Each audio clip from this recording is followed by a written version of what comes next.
Good day to each and everyone. We are the Group 2 and we are tasked to present the 6 claims of globalization. Our goal in this presentation is to provide precise and comprehensive explanations about the 6 claims of globalization. Before we start our presentation, this video is for educational use only. Our group is allowing our instructor, Mr. Roldan Ardines, to use this as an educational material. The first core claim of globalization states that globalization is about liberalization and global integration of markets. So what does this mean? From the word liberalization, liberalization of globalization, this means the easing of government controls and restrictions for the ease of doing business. So it means there is an elimination of control of the state over economic activities. The things that are eliminated here is the trade tariffs, quotas, imports ban, and other trade restrictions enacted by the government.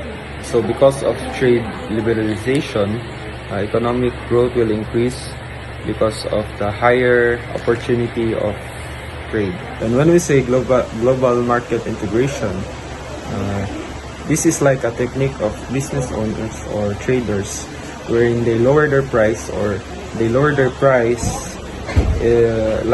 and make it similar to other traders in order to avoid competence among other traders.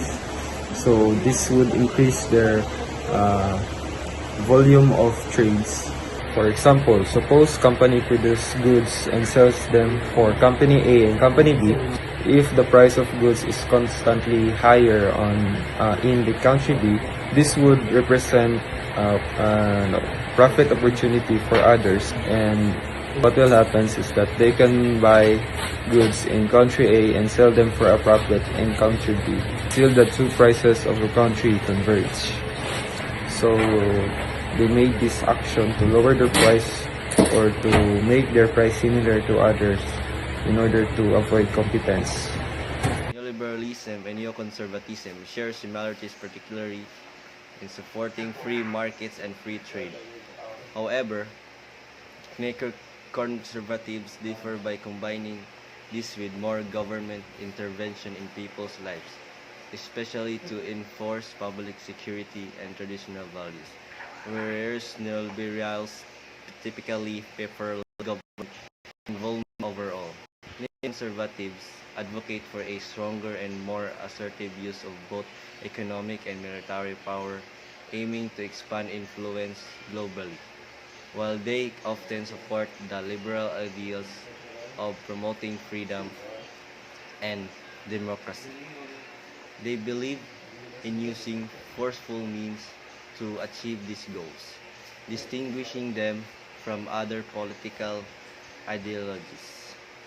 Example is a passage taken from a leading Business Week article published in the late 1990s.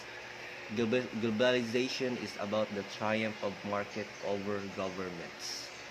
Both proponents and opponents of globalization agree that the driving force today is markets, which are subverting the role of governments. The same claim is made over and over again. Why is globalization inevitable and irreversible?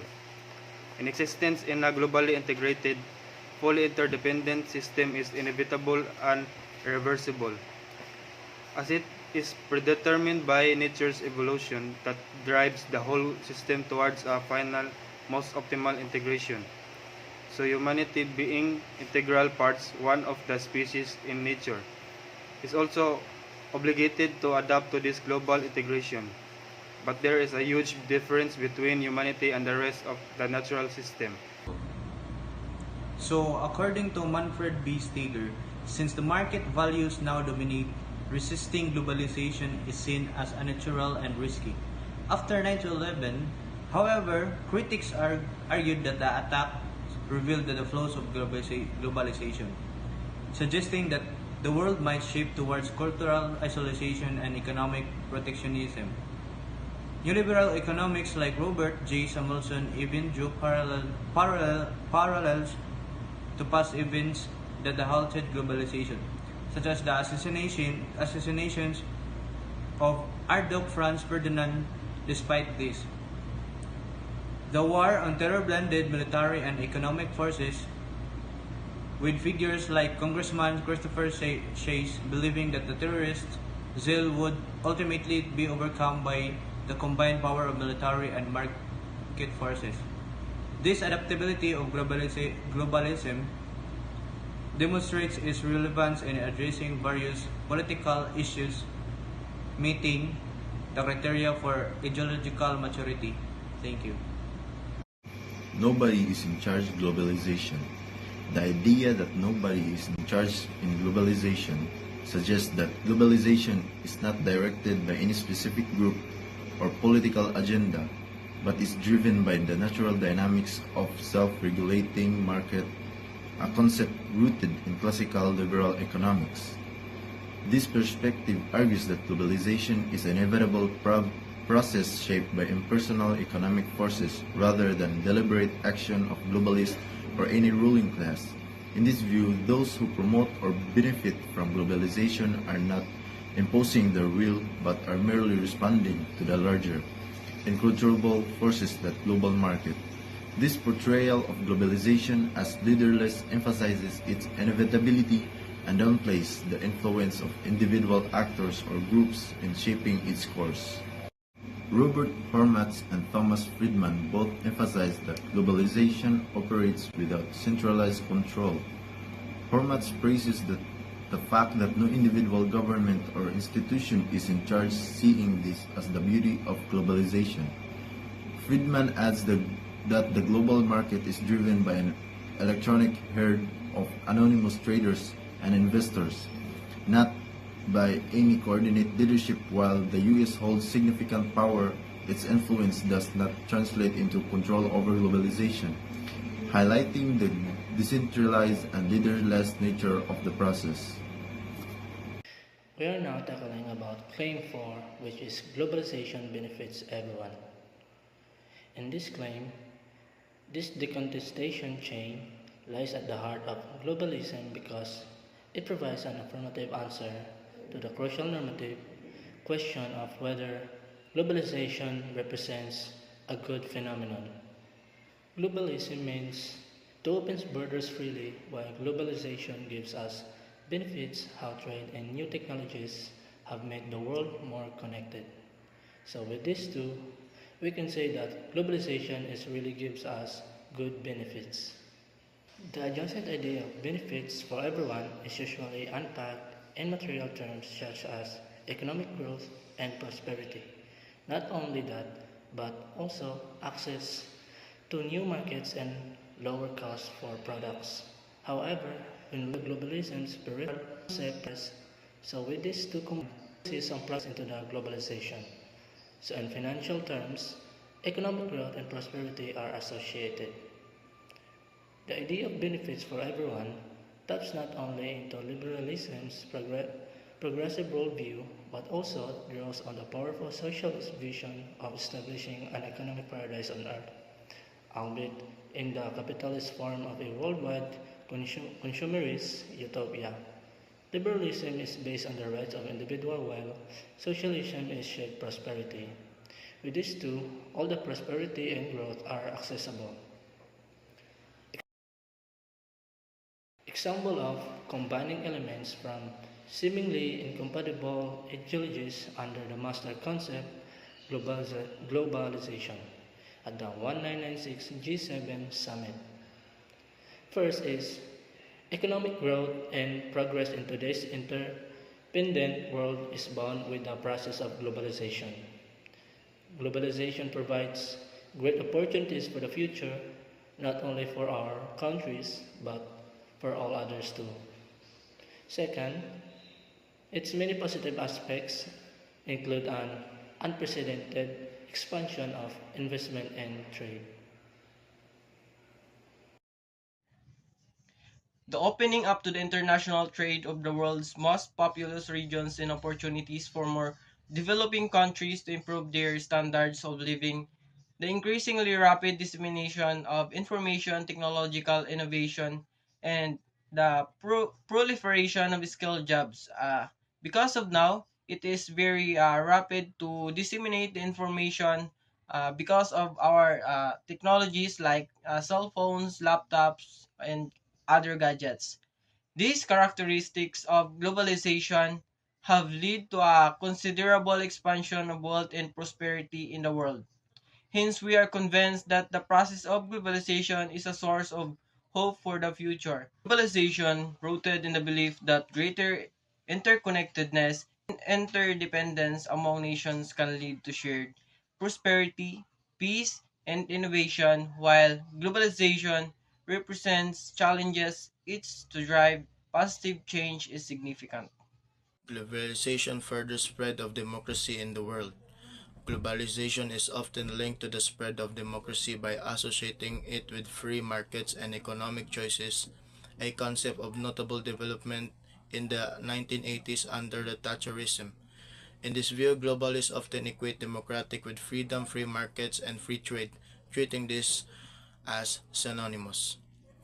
Fukuyama and Clinton argue that globalization fosters democracy by promoting economic development and a strong middle class, which support democratic structures. However, their neoliberal perspective defines democracy narrowly, focusing on the formal procedures like voting while downplaying broader public participation in political and economic decisions, a concept of critique and promoting of polarchy in the developing world.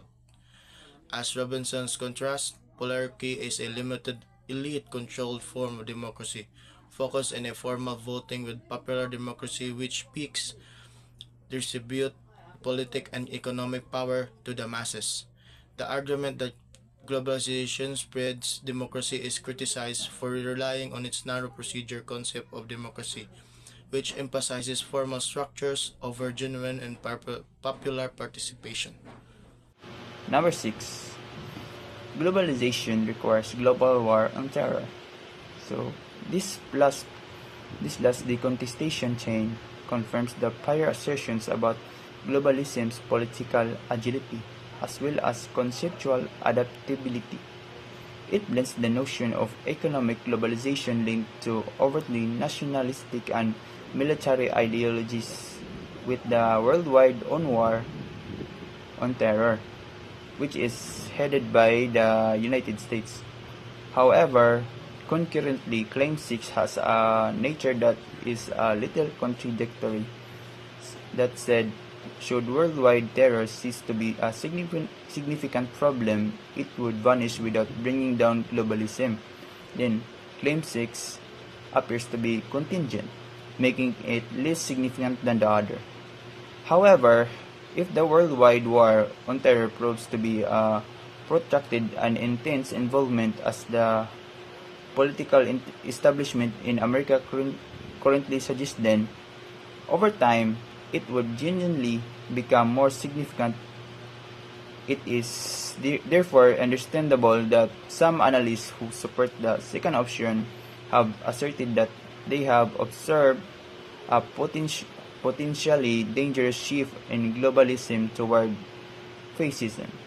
To be sure, some cultural theorists had warned throughout the 1990s that globalization was really Americanization or McDonaldization in a universalist mask. However, the perceived U.S. belligerence and unilateralism following 9/11 seem to be much more serious example of same phenomenon. As a matter of fact, the issue with globalism shift toward nationalism was philosophical as much as political. After all, there were significant logical difficulties produced when globalization was decontested due to its association with the notion of a global war on terror. And that's all.